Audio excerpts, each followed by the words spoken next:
자, 조금 더 재미를 위해서 후보들이 인연이 있는 곳.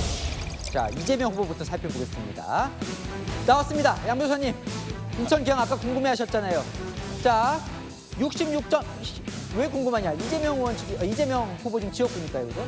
66.8%.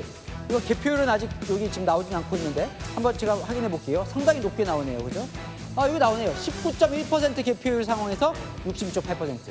예. 네, 사실 인천 계양 이제 특히 뭐 저는 이제 새로운 정치 1번지가 될 곳이라고 생각을 합니다. 뭐 예. 이재명 후보의 지역구이기도 하고 또 제 예. 고향이기도 한데요. 인천 계양 같은 경우에는 이제 사실 지난 총선 그리고 지난 대선 때 물론 이제 민주당이 앞서긴 했습니다만 그 득표율 차이가 한 1~2%포인트밖에 나지 않을 정도로 굉장히 이제 접전인 지역입니다. 왜냐하면 거기 뭐 그러니까 여러 곳에서 오신 이제 분들이 모여 있는 곳이기도 하고 예. 또 계양이라는 곳이 이제 뭐 인천에 원래부터 계셨던 원주민도 계시고 또 서울이나 다른 지역으로 이제 출퇴근 교통이 편한 곳이기 때문에 거기에 그 거주지를 두시고 계신 분도 있고 이제 여러 분들이 모여 있는 곳이긴 때문에 그렇긴 하지만 예. 하지만 그만큼 어쨌든 이제 이재명 후보가 이제 지역 관리를 잘했다 그런 면도 있고 또 그만큼 관심을 많이 받았기 때문에 예. 더 많은 이제 득표율이라든가 또 투표 참여를 통해서 아마 저런 결과가 나온 게 아닌가 그렇게 생각을 합니다. 네.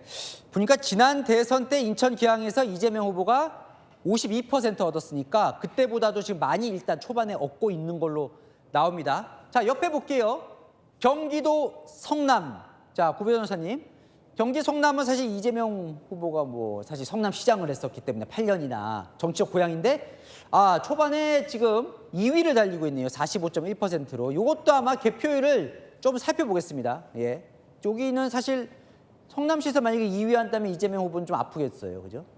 그렇죠. 그러니까 사실 인연이 있다라고 해서 그냥 투표를 하지 않는다. 냉정한 평가를 한다라는 거를 알 수 있고 이재명 후보가 지금 굉장히 지지를 받는 것 같으면서도 개인기로 극복할 수 없는 것은 결국은 셋 다 지금 그냥 그 유권자 지형이 그대로 그냥 성향으로 드러났다 이렇게 볼 수 있거든요. 예. 인천 계양은 사실 이재명 후보가 아니더라도 그 이전부터도 송영길 의원 시절부터 쭉 그냥 민주당이 석권했던 지역이었기 때문에 그대로 나온다. 예. 그리고 성남인 경우에는 지난 대선 직후에 치러진 보궐선거 때 분당이라는 지역구를 나가질 못하고 계양으로 가셨던 거잖아요. 예. 그러니까 그 두려움이라는 게 또 이렇게 그냥 반영이 돼서 나온다. 예. 그 분당이라는 지역이 품고 있는 성남시장을 했음에도 불구하고 그 마음을 돌리지 못했던 거는 결국 이재명 후보가 갖고 있는 한계였다. 그리고 안동에 대해서는 적극적인 구애를 했음에도 불구하고 그쪽에 그 보수 지지자들께서는 이번에도 마음을 열지 않았다. 이런 것들을 보면은 이재명 후보가 갖고 있는 지역 예. 연구와 관련한 개인기는 사실 이번에 그다지 유효하지 않았다 이렇게 생각을 합니다. 안동 얘기를 하셨으니까요. 바로 보겠습니다. 이재명 후보가 공을 많이 들였거든요. 사실 경북 안동에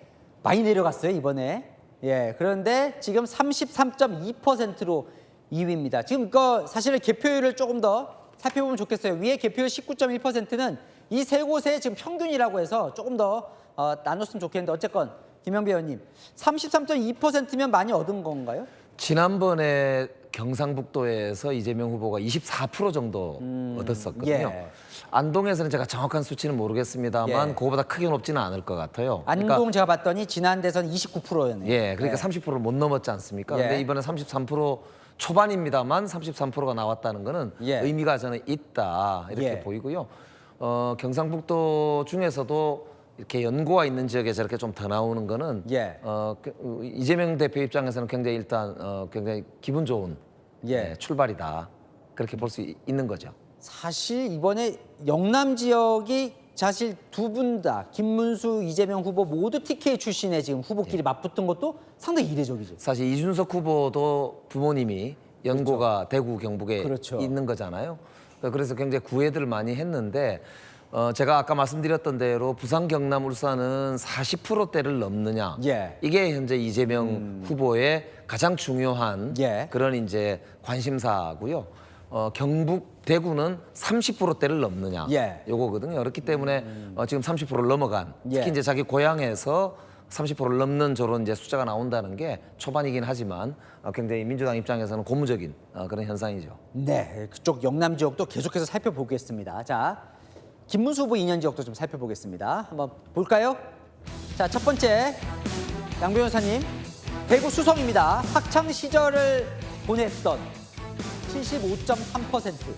높은 건가요? 높네요. 75.3%. 네, 높은 수치죠. 사실 김문수 후보 같은 경우에는 이제 과거 이제 대구 수성에서 이제 국회의원으로 이제 출마했는데 이제 낙선했던 이제 뼈아픈 경험이 있는 곳인데 어쨌든 이번에는 이제 김문수 후보도 이제 본인의 어느 정도 이제 고향이자 뭐 이게 예. 텃밭이라고 할 수 있는 대구에 좀 많이 공을 들인 걸로 보이고요. 특히 이제 보수 유권자 분들이 많이 그에 대한 결집을 해서 좀 표를 많이 모아준 게 아닌가 싶습니다. 또 특히나 뭐 박근혜 전 대통령도 이제 다른 선거와는 다르게 특히 이번에는 직접 뭐 유세라든가 이제 지원에 힘을 실어준 그런 여러 가지 면들이 종합을 해서 예. 뭐 대구 수성에서는 뭐 상당한 득표를 얻었다 그렇게 보이고 있습니다. 예, 75.3%.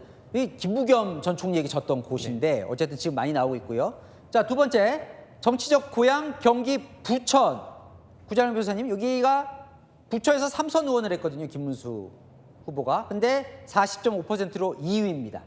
여기서도 사실 저는 김문수 후보가 아까 이재명 후보보다는 그래도 개인기로 자기가 학창 시절을 보낸 대구 수성이나 경북 영천에서 굉장히 많이 얻고 있다. 이거는 이제 뭐 개인기로 어필이 됐다 이렇게 볼 수 있는데 경기 부천에 대해서는 역시 그 구도 자체를 넘기는 좀 어려웠다. 왜냐하면 예. 경기 부천에서 3선은 했지만 그 이후에 지역적인 정치색이 굉장히 달라졌거든요. 예. 그 이후에는 사실 민주당 쪽 성향으로 이제 넘어간 지역이기 때문에 예. 이번 선거에서 그거를 다시 또 뒤집기에는 시간이 좀 부족했고 그 부천에서 의원 생활했던 거는 너무 옛날이기 때문에 그때의 예. 영향력이 지금은 통하지 않았던 게 아닌가 이런 생각이 듭니다. 그렇군요.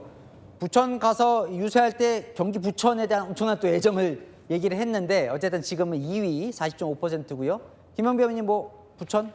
부천보다는 저는 경북 그래요? 영천이 70%를 못 넘는 게 조금 김문수 후보 입장에서는 아플 것 같아요. 그래요? 왜냐하면 지난번 윤석열 후보가 예. 대구에서는 평균 75%를 얻었고요. 예.